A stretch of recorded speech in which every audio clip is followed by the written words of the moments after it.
Belezinha? Vamos dar continuidade então, tá? Os conceitos dessa semana, em que a gente está abordando a voltametria, portanto uma técnica que não mais, né? Não mais diz respeito ao equilíbrio, diz respeito à aplicação de um potencial, né? E a leitura de corrente desse potencial. Cachorrinho maravilhoso. A leitura de corrente desse potencial. E vamos começar então com uma técnica, em vez da gente pegar técnicas um pouco mais sofisticadas, vamos pegar uma técnica introdutória, que seria a cronoamperometria. Não que seja simples, não é. E não também que as outras sejam muito complicadas. É que na verdade aqui a gente consegue conceber algumas explicações que podem ser utilizados para as técnicas seguintes. Então, quando a gente fala em cronoamperometria, basicamente o que a gente se refere é uma leitura de corrente como uma função do tempo, observada basicamente no tempo. Tá bem? Essa cronoamperometria, então a gente poderia dizer o seguinte: o que a gente quer observar aqui é um determinado potencial, um efeito de corrente que ocorre num tempo qualquer. Isso, se você não aplicar potencial nenhum no sistema, ou seja, você deixar esse sistema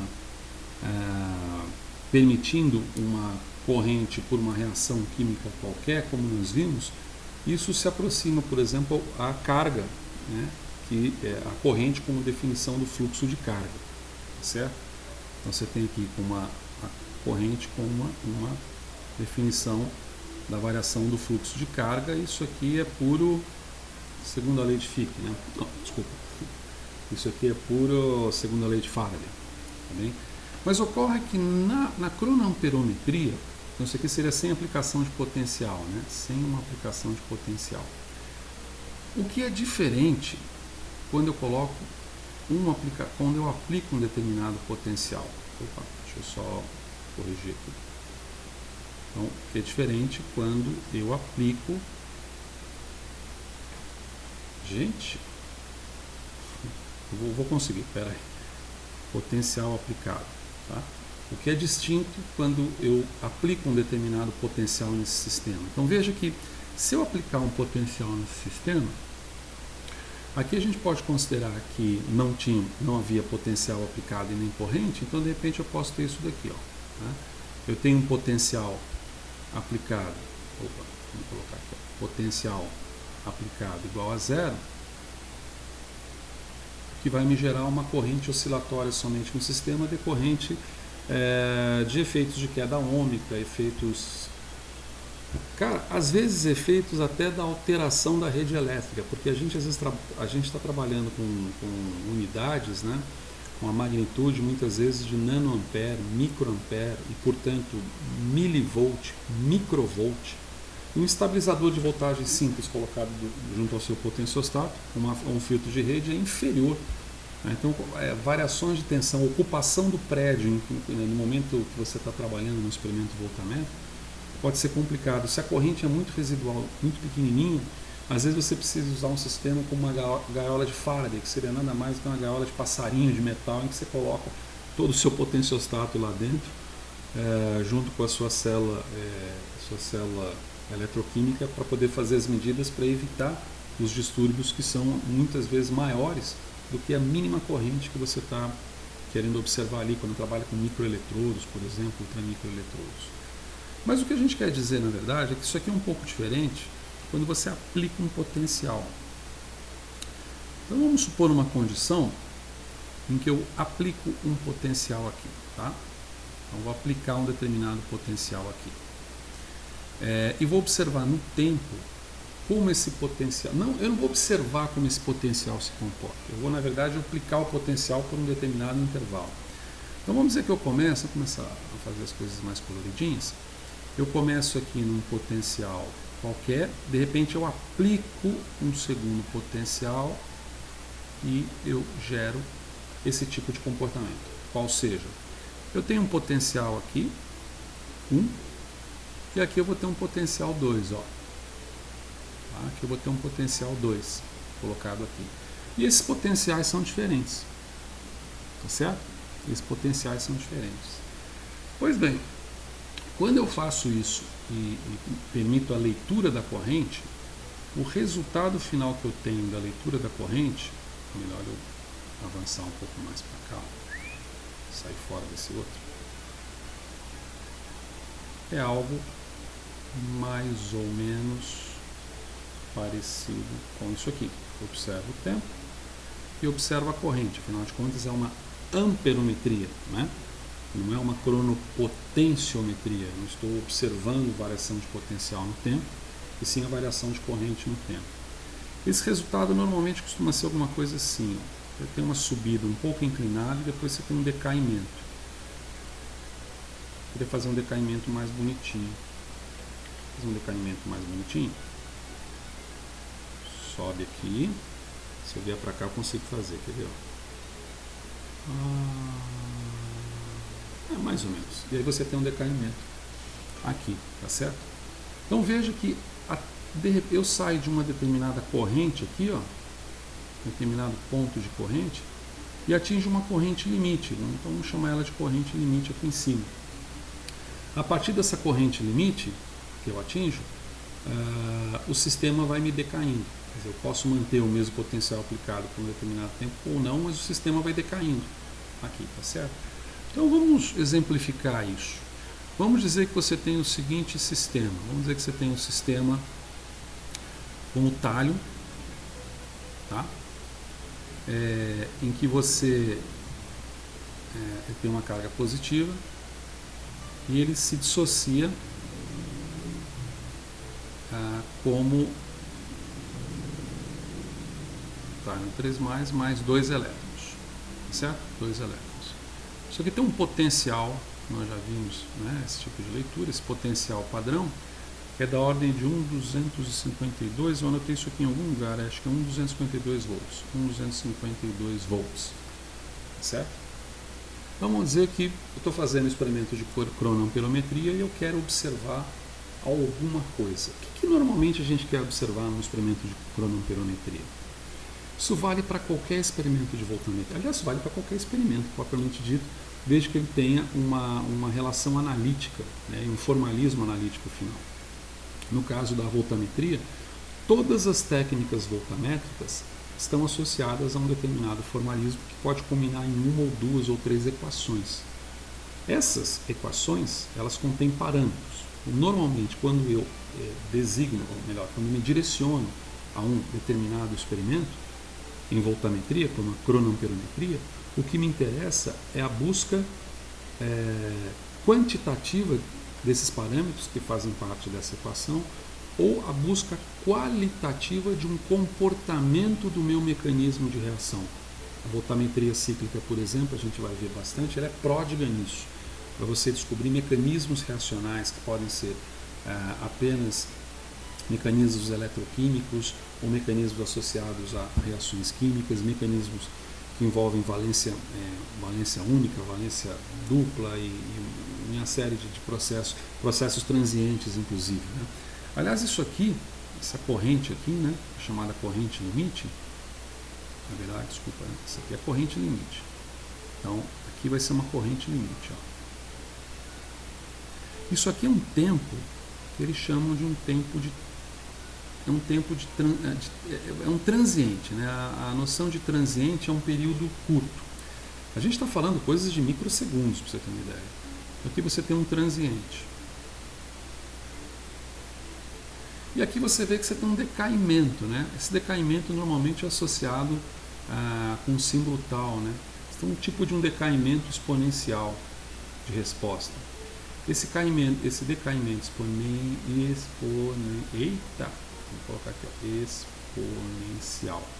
Esse decaimento exponencial de resposta, ele está associado a um tempo, tá certo? Ele está associado a um determinado tempo. E esse tempo, como a gente vai ver, na verdade, não é propriamente o tempo, mas é o tempo elevado ao meio, que basicamente é a raiz do tempo. A raiz do tempo em que o fenômeno está ocorrendo, que eu submeti a ocorrência desse fenômeno aqui, tá certo? Bom, beleza. Se a gente nós estamos exemplificando aqui em relação ao talho, tá bem? Muito bem. Vamos exemplificar aqui em relação ao talho. Vou deixar aqui mais ou menos. Se a gente observar esses potenciais aqui, vamos dizer que esse potencial aqui seja 0 volts, então potencial medido em volts, tá? Vamos dizer que esse potencial seja 0 volt aqui. Então, se ele for 0 volts, vamos pensar o seguinte, ó. Um sobrepotencial, ele é escrito como sendo o potencial do eletrodo menos o potencial de equilíbrio, correto? Isso aqui faz parte da explicação anterior dessa semana. Tá bem? Então a gente pode dizer que nesse sentido, a gente vamos chamar aqui então de um potencial. Aqui tem um potencial 1, aqui tem um potencial 2, né? Vamos deixar desse jeito.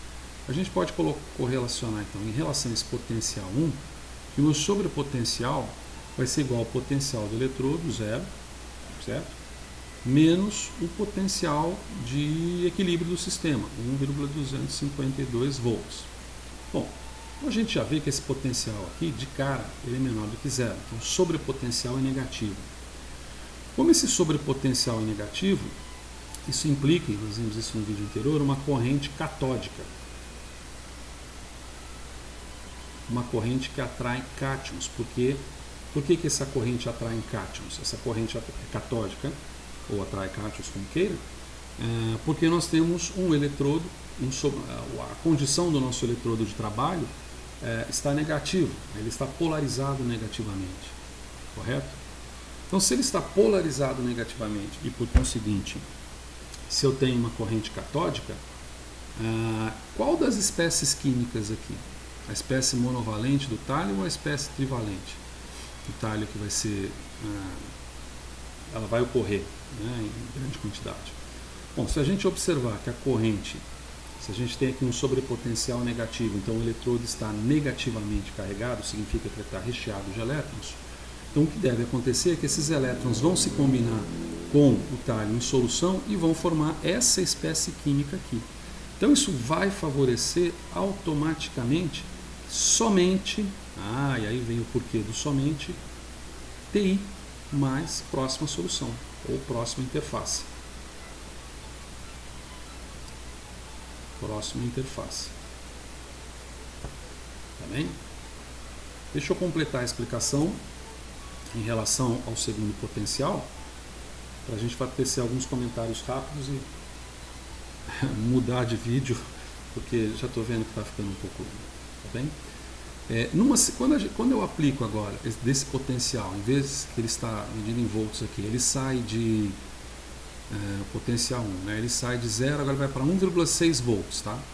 Se ele vai para 1,6 volts, eu tenho que o meu sobrepotencial vai ser igual a 1,6 volts menos 1,252 volts, que é o potencial de equilíbrio. E isso aqui, não importando o número, é maior do que 0. O que implica que será desenvolvido aqui uma corrente anódica.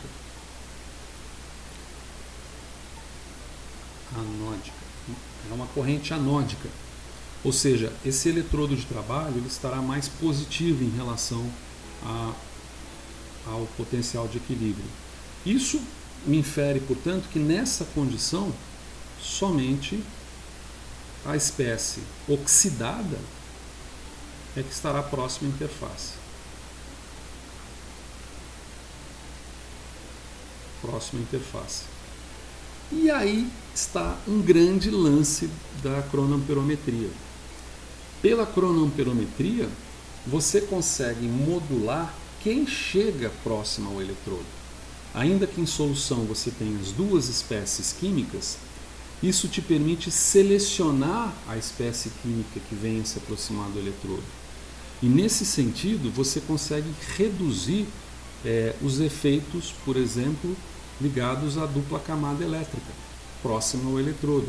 Ou seja, o rearranjo iônico, o rearranjo da atmosfera iônica, dadas as diferenças de cargas presentes ali, porque você pode ter a espécie oxidada, a espécie reduzida próxima, a difusão ela vai ser privilegiada em relação a uma dessas espécies num desses potenciais aplicados.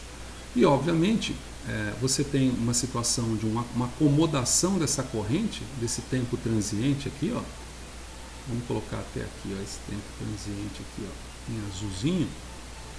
Esse transiente que está associado, seria o quê? As alterações, as modificações, vamos colocar uma palavra aqui, acomodações.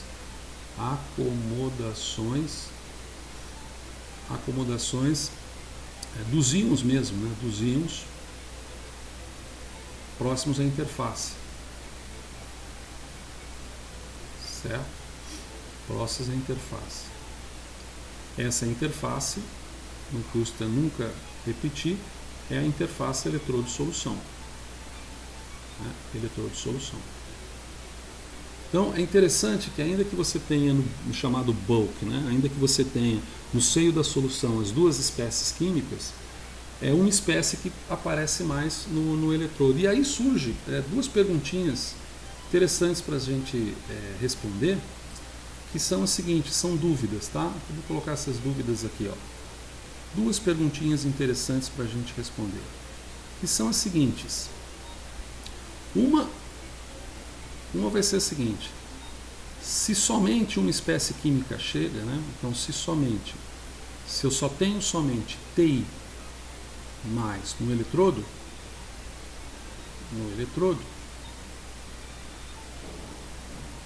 como a corrente é gerada, né? Como a corrente é gerada, se somente eu tenho tálon mais no eletrodo, tá bom. Como existe corrente? Se a gente viu que a corrente ela é provocada quando eu tenho espécies sendo oxidadas ou sendo reduzidas em equilíbrio, quando você tem esse sistema todo no seio da solução, né? Mas ali próximo do eletrodo eu só tenho uma espécie química.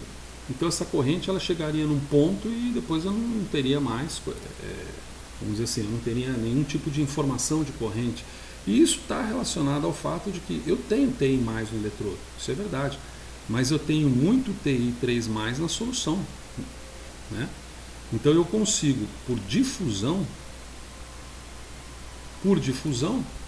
desse tálon trivalente, não sei se seria o termo correto, próximo à interface eletrodo-solução, eu conseguiria então manter a geração de corrente nesse aspecto. E a outra perguntinha é essa daqui, ó. Por quê? Por que eu posso usar concentração?